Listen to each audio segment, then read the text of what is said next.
warahmatullahi wabarakatuh.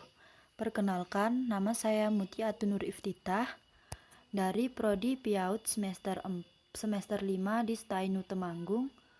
Kali ini akan sedikit mengulas tentang merancang evaluasi dalam pembelajaran asesmen pendidikan.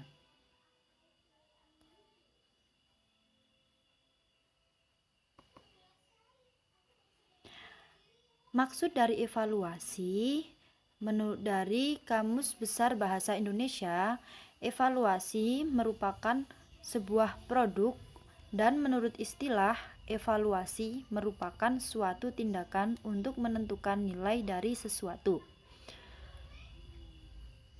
Evaluasi dapat didefinisikan sebagai suatu proses sistematis untuk menentukan atau membuat keputusan sampai mana tujuan-tujuan tercapai.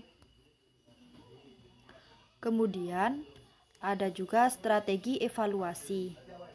Dalam evaluasi pembelajaran, kita mengenal strategi pembelajaran yang terdiri dari pendekatan, metode, dan juga teknik.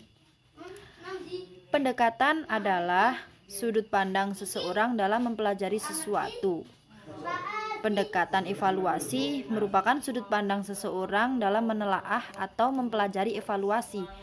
Pendekatan evaluasi itu sendiri dapat dibagi menjadi dua, yaitu pendekatan tradisional dan pendekatan sistem. Pendekatan tradisional ini berorientasi pada aspek intelektual, sedangkan aspek keterampilan dan pengembangan sikap kurang mendapat perhatian yang serius. Dalam pendekatan tradisional, tidak sedikit guru mengalami kesulitan untuk mengembangkan sistem evaluasi di sekolah karena bertentangan dengan tradisi yang selama ini sudah berkembang. Kemudian ada pendekatan sistem. Pendekatan ini harus mempertimbangkan komponen-komponen yang menjadi landasan dalam evaluasi pembelajaran secara sistematis. Kemudian yang kedua, ada metode. Metode itu meliputi men-skor, berarti memberikan hasil evaluasi. Kemudian ada mengubah skor mentah menjadi skor standar sesuai dengan norma tertentu. Ada juga mengkonversikan skor standar dalam nilai, bisa berupa huruf ataupun angka. Kemudian yang ketiga adalah teknik. Teknik ini merupakan suatu penerapan ilmu dan teknologi untuk menyelesaikan suatu permasalahan. Teknik dalam evaluasi ini dibagi menjadi dua, yaitu teknik tes dan teknik non-tes. Adapun teknik tes itu sendiri adalah kemampuan berpikir yang dituntut dalam mengerjakan tes harus mencakup tingkat berpikir dari yang rendah sampai tingkat tinggi sesuai dengan tingkat pendidikannya.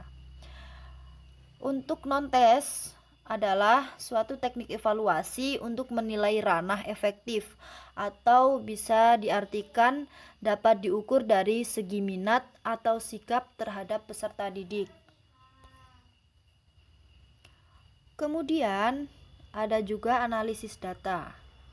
Analisis data dalam merancang evaluasi adalah suatu kegiatan menganalisis data dari evaluasi yang telah dilakukan terhadap program-program pendidikan.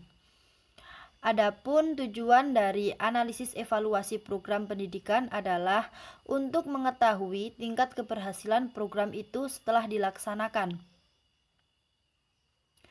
Karena program adalah suatu kegiatan yang direncanakan dengan seksama, sehingga dengan kata lain, analisis evaluasi program adalah kegiatan yang dimaksudkan untuk mengetahui seberapa tinggi keberhasilan dari suatu kegiatan yang direncanakan.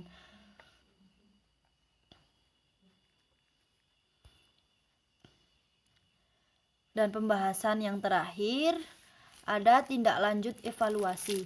Tindak lanjut adalah salah satu komponen manajemen program yang esensial dalam program bimbingan dan konseling.